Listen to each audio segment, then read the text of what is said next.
All right, we're at the Moore Expo. We got Cassidy's Adventures Dodge there, and we're fixing to do an interview with Perfect Enough Garage on their Jeep Wagoneer project. Shout out to the Feral Chicks, part of the Overland 870 group. Check out the Overland 870 podcast. A bunch of us on there. We got Dirt Rock team here and their cool Dodge Ram Power Wagon. So, gotta love them Power Wagons. All right, we're gonna take you over here to this awesome Jeep Wagoneer. Super cool dude. Check it out. Here we go.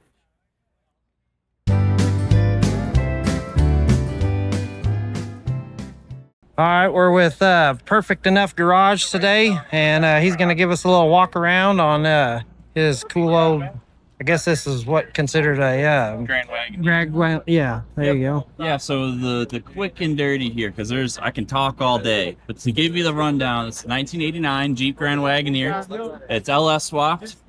I donated the living, breathing soul of my 2000 Silverado. They had a 5.3 and a 4L60, and about 220,000 miles of proof it works. So that's how you know it's going to be good and reliable. Working our way front to back though. Little simple, easy front bumper I built together with spare parts in the garage. 9,500 pound winch and octabeam lights. Some cool modern halo lights to get a touch of modern with the classic old school looks of the razor grill and the round headlights, you know. Working your way back, I reused as much of the factory Silverado wiring and electric equipment as I could, because if it works, don't mess with it, you know. And that's kind of the theme going on here. Front axle, both axles are 1979 F250 axles.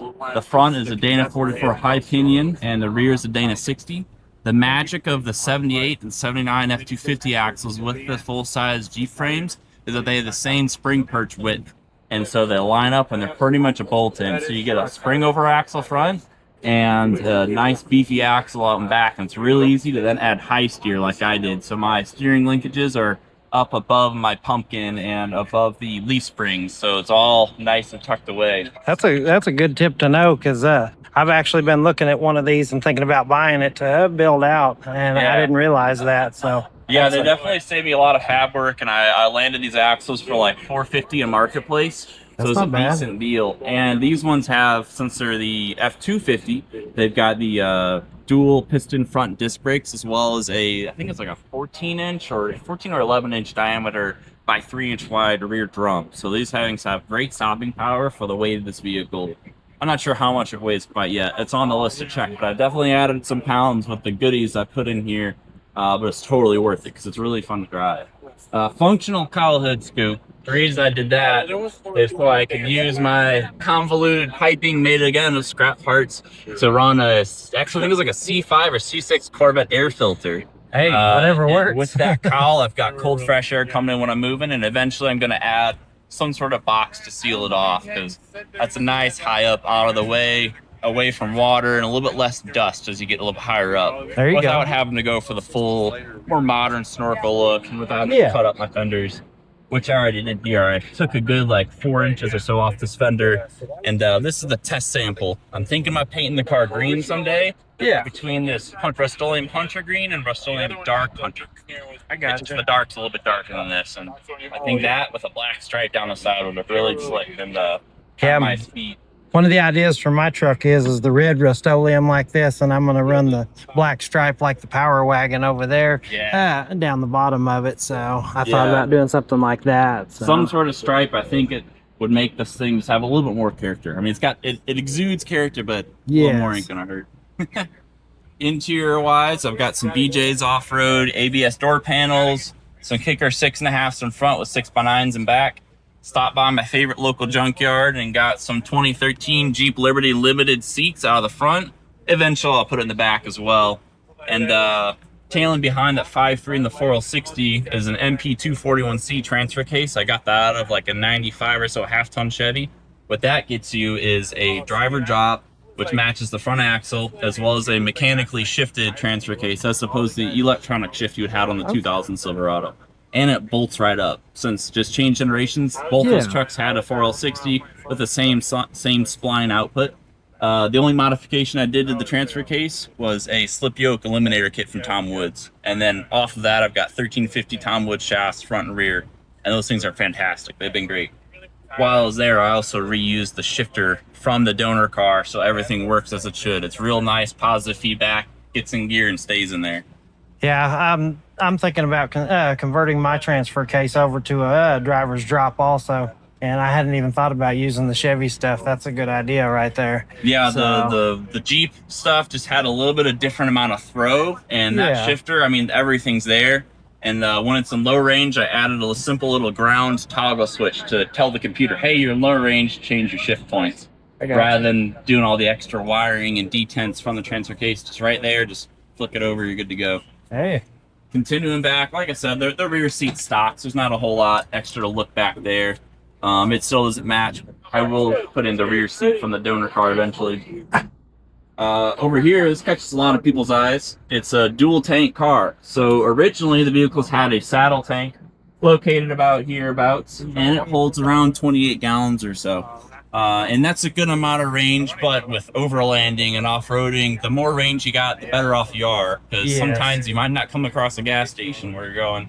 And so I added a 1997 Blazer fuel tank in back, which is about 20 gallons. So I've combined roughly 38 gallons, which I think is 15 miles a gallon. So it's about a 570-mile range. So it's pretty good for an overlanding off-roader, pan built out of the backyard, you know? Yeah. Working our way back, the most recent addition I've done, that was a ton of work, I'm super stoked about, is the rear bumper. Totally built it on myself. I used fine iron Fabs motor mounts, front bumper builder brackets, as well as this newly built rear bumper builder brackets. So fine iron makes awesome full-size Jeep parts, as does BJ's for the more restoration replacement parts you'll find on this car. And again, this thing's totally hand-built though, based off his bumper brackets. I used the EMS off-road hinge kit as well as the latch system. And so I'm able to lock this thing at a 90-degree angle as well as 180. It goes over here, stays in place. Still covered by this Vevor 270 awning that I scored on sale for $85. That was a deal. I heard about that sale. I didn't get to jump on it because it was already done by the time I found out. But yeah, I'm glad I skipped up when I did. And as you'd expect, when this thing's in there, it's nice and sturdy. And I added an extra pin in there for some more security. There you go. And these are 37 12.5R17s, BFG KO2s on a set of classic steel D windows, because D windows always look right on old rigs, especially a little bit bigger cars like this one. They look right. I Frenched in this 2-inch receiver hitch. Got my tailpipe back there, easily replaceable and removable for if it gets crushed off-road. Some really nice recovery points that I've got 22 inches of weld on each end. And I've got 5, 10, I think it's 18 grade 8 bolts holding this thing onto the rear of the frame. And it's all 1/4-inch steel mounting material. So it is a very solid bumper, especially after having cut the back few inches of the spotter panel off. I got a nice rock slider to slide off on, and I've lifted the whole weight of the car off this corner, and it doesn't move at all. So I did the same thing on my Dodge. I trimmed it up where it was even with the frame, and then built a kind of a kick off the side of the back of my bumper, and then tied it back into the frame and everything there, so it would have more clearance and stuff. So yeah, I'm not really scared to cut the older ones up. Too bad. I don't want to totally ruin them necessarily, but that truck already had some damage there anyway, so I went ahead and did it. But the one I did feel a little bit bad doing that, because the passenger side has a little bit of body damage. Aside from that, the body in this thing is very cherry. It's bone dry. There's almost no rust. So cutting these quarter panels out where they always rust, and to see it was perfect inside, I'm like, oh, that's a bummer, but it looks cool. Yes. So it's totally worth it. And it's got good function, because with these dual fuel tanks here, I want to make sure I can protect it, because that's a lot of fuel that could potentially be dumped on the ground if this took a big impact. I got you. I will be adding in some more roll bar protection here on the side, which is why I have this sticking out. Also makes a good sticker shelf there.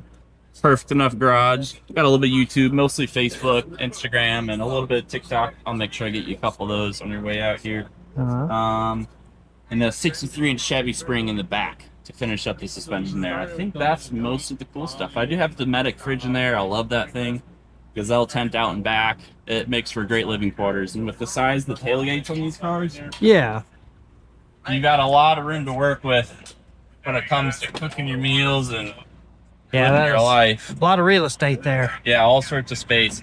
It does make it hard to reach, so eventually I'm going to do something with slides to be able to get things in and out easier, and maybe a little organization, because it's a mess back here, but it's a ton of fun. It's been a great car. Yeah, it looks like a sweet vehicle, so I totally will with you on it. So if I ever met up somewhere, so Yep. but yeah, you've done an excellent job on it. Thank So, you. Yeah, it was a ton of work. I have a lot of it documented on my Facebook page, and if people have questions about these bodies or chassis or LS swapping, I'm more than happy to help, because I had so many people on Facebook groups and forums from 10 years ago. You know how we all do, chasing issues. Yeah. So many people helped me out build this thing to what it is now. The least I can do is try to share as much of the information as I can. That's good. That's a good way to be. So, well, it's nice meeting you, and well. nice for the interview and everything. So, Thank you for your time. Happy to talk. all right. Well, just Perfect Garage on YouTube, Yeah, and same thing on Garage. Perfect Enough. There you I go. found myself saying, "Oh, that's perfect enough," a whole lot. That I'm like, that has a nice ring to it. Let's stick with that. There you go. So yeah, Perfect Enough Garage. A little bit of YouTube videos, Facebook. You guys know the drill. Check it out. All right. Appreciate it. Thank you.